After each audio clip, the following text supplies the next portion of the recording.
तुम्हा सर्वांना स्वातंत्र्य दिनाची हार्दिक हार्दिक शुभेच्छा. 15 ऑगस्ट 1947 रोजी आपला भारत देश स्वतंत्र झाला. हा ऐतिहासिक दिवस साजरा करण्यासाठी आज आपण सारे एकत्र जमलो आहोत. आपल्या देशाच्या स्वातंत्र्य लढ्यासाठी अनेक मोठ्या नेत्यांनी, क्रांतिकारकांनी, समाजसेवकांनी आपले आयुष्य वाहिले.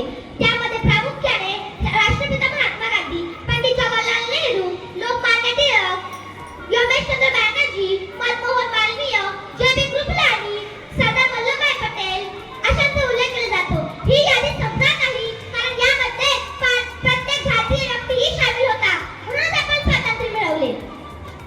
आपल्या भारत देशाच्या स्वातंत्र्यासाठी आपल्या भारत देश स्वतंत्र होण्यासाठी ज्या नेत्यांनी आपले बलिदान वाहिले त्यांना मी कोटी कोटी प्रणाम करते. दुसरीकडे बंकिमचंद्र चटर्जी यांनी लिहिले वंदे मातरम. हे सर्वांना स्फूर्तिदायक होते, सर्वांना प्रेरणा देणारे होते. या गीताचे स्थान जनगणमन या राष्ट्रगीताच्या बरोबरीचे आहे. हे स्वातंत्र्य लढ्याच्या वेळी सर्वांच्या तोंडावर हेच गीत होते, वंदे मातरम, सुजलाम सुफलाम मलयज शीतलाम शस्य श्यामलाम मातरम, वंदे मातरम. असे शब्द कानावर पडताच आपण भारतीय असल्याचा अभिमान वाटू लागतो. दरवर्षी नवी दिल्लीमध्ये राजपथ येथे मोठा उत्सव असतो. तिथे पंतप्रधान ध्वजारोहण करतात व राष्ट्रगीत गायले जाते. आपल्या ध्वजाला वंदन करण्यात येते व 21 तोफा डागून हेलिकॉप्टरमधून पुष्पवृष्टी करण्यात येते. भारताच्या महान पर्वामध्ये सर्व सहभागी होतात व आपल्या महान भारताला वंदन करतात. आपला भारत देश महान का आहे?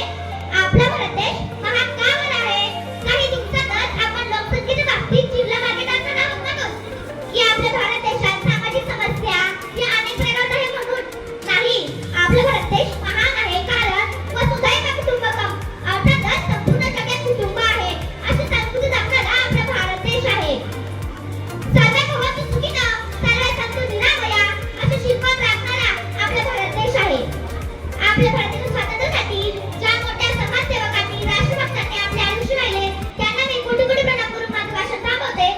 जाता एवढेच म्हणते, रंगबलिदानाचा त्या रंगात पहावा, उत्सवतीन रंगबलिदानाचा त्या रंगात पहावा, उत्सवतीन रंगांचा आभाळी संचरावा, रंगबलिदानाचा त्या रंगात पहावा, उत्सवतीन रंगांचा आभाळी संचरावा. जयघोष भारताचा आसमान तिघून जावा, सण हा स्वातंत्र्याचा सदैव चिरायू व्हावा, सण हा स्वातंत्र्याचा सदैव चिरायू व्हावा. जय हिंद, जय भारत. धन्यवाद. As today we all are present here to celebrate one of the most important day for every citizen living in our nation, that is Independence Day. On this great occasion, I, Tana Devgude, would like to speak about a vision of developed India, a collective dream that belongs to every citizen. As we look ahead, our goals about Vikasit Bharat are clear: to transform our nation into self-reliant, prosperous and global leader by the 100th anniversary of independence in 2047. मैं उस देश की नागरिक हूँ जिसके ओठों पर गंगा और हाथ में तिरंगा है. वो देश जो कभी सत्यम शिवम सुंदरम, कभी वंदे मातरम और कभी पंजाब सिंध गुजरात मराठा द्रविड़ उत्कल बंगा है. मैं उस देश की नागरिक हूँ जो हर ठुकराए हुए की शरण स्थली बन जाता है और 7 समंदर पार परदेशियों को भी ब्रदर एंड सिस्टर कहकर बुलाता है.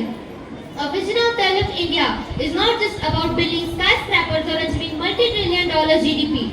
It is about transforming the life of every single citizen. The official blueprint of this vision rests firmly with 4 unstoppable pillars: youth, Garib, poor, Mahilaएं, women, and Annadata, farmer.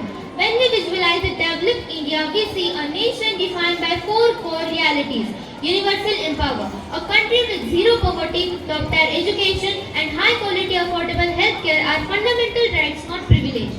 Economic leadership, a top global economy with zero poverty.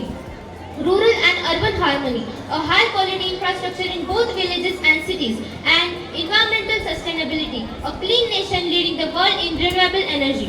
My friends, imagine waking up on 15th August 2047, where tricolor is flying high in the sky, and the nation is celebrating 100th anniversary of independence. And a child asks, "What did India look like when you were young?"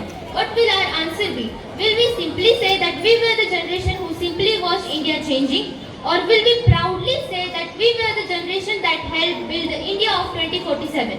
My friends, this grand transformation cannot be achieved by government policies alone. It requires what our Prime Minister calls Sabka Prayas, a collective effort of every citizen.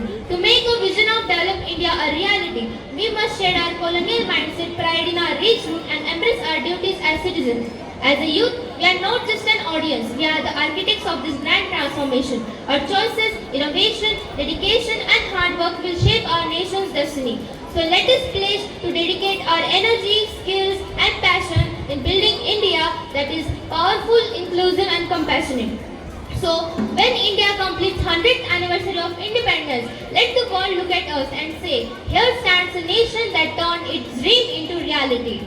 So, on this great occasion of Independence Day, I, Tanaya Devgude, would like to wish everyone a very happy Independence Day. Our great freedom fighters had done very hard work and dedicated their life in making our India independent. Likewise, we also have to do hard work and dedicate our life in building developed and digital India. Thank you. Jai Hind. की कामना है वो बेकार जवानी है, जो देश की कामना है वो बेकार जवानी है. Before 1947, our country was under the British rule for nearly 200 years. Billions of Indians had dreamed freedom and dedicated their lives for achieving it. On 15th August 1947, our country was declared an independent nation because of courage, dedication and the sacrifices of our freedom fighters. We pay our heartfelt tribute to our great leaders such as Bhagat Singh, Mahatma Gandhi and other uncountable unsung leaders. On this auspicious occasion, we will begin a tribute to and inspiration to give the respect to our teachers, parents and all dignitaries. India is the nation which is the biggest democracy. ख्वाब गाती है या सुनी सी निगाहें किसके अधूरे ख्वाब गाती है. वतन से इश्क है हमको तभी तो पूछते हैं हम. वतन से इश्क है हमको तभी तो पूछते हैं हम. जहाँ सवाल डर जाए क्या वो आजादी कहलाती है. जहाँ सवाल डर जाए क्या वो आजादी कहलाती है. नमस्कार, मैं प्रत्युष नवनाथ वर्वे कक्षा चौथी से आज आपके सामने खड़ा हूँ. आप सभी को स्वतंत्रता दिन के पावन पर्व की हार्दिक शुभकामनाएं. आदरणीय व्यासपीठ, माननीय अतिथिगण, मेरे देश के सारे गौरव और मेरे प्यारे भारतवासियों, आज मैं आपके सामने केवल एक वक्ता बनके नहीं खड़ा हूँ. आज मैं आपके सामने हर उस माँ का आवाज बनकर खड़ा हूँ जिसने अपनी बच्चों की आंखों में एक सुनहरा भारत देखा था. आज तिरंगा लहरा रहा है, ढोल बज रहे हैं, पर मेरे मन में एक प्रश्न बार बार उठता है कि सिर्फ तिरंगा लहरा देने से आजादी पूरी हो जाती है. क्या आजादी का अर्थ सिर्फ उत्सव है? क्या आजादी का अर्थ सिर्फ भाषण देना है या हर बच्चे का भविष्य भी? क्या आजादी का अर्थ सिर्फ अधिकार है या जवाब देना भी? दोस्तों, जब एक बच्चा 5 साल तक पढ़ता है, जब एक माँ अपनी चूड़ियां बेचकर कोचिंग फीस भरती है, जब एक पिता अपनी इच्छाएं मार कर अपने बेटे या बेटी को किताबें दिलाता है और प्रतियोगी परीक्षाओं में परीक्षा पत्र लीक होने की बार घटनाएं सामने आती है, तब सिर्फ एक परीक्षा प्रभावित नहीं होती, तब एक पीढ़ी का विश्वास टूट जाता है. और जब कोई छात्र निराश होकर अपनी जान दे लेता है, तब अखबार में सिर्फ एक खबर छपती है, लेकिन उस घर में माँ की रसोई हमेशा के लिए सुनी हो जाती है. पिता की आंखों का गर्व हमेशा के लिए बुझ जाता है.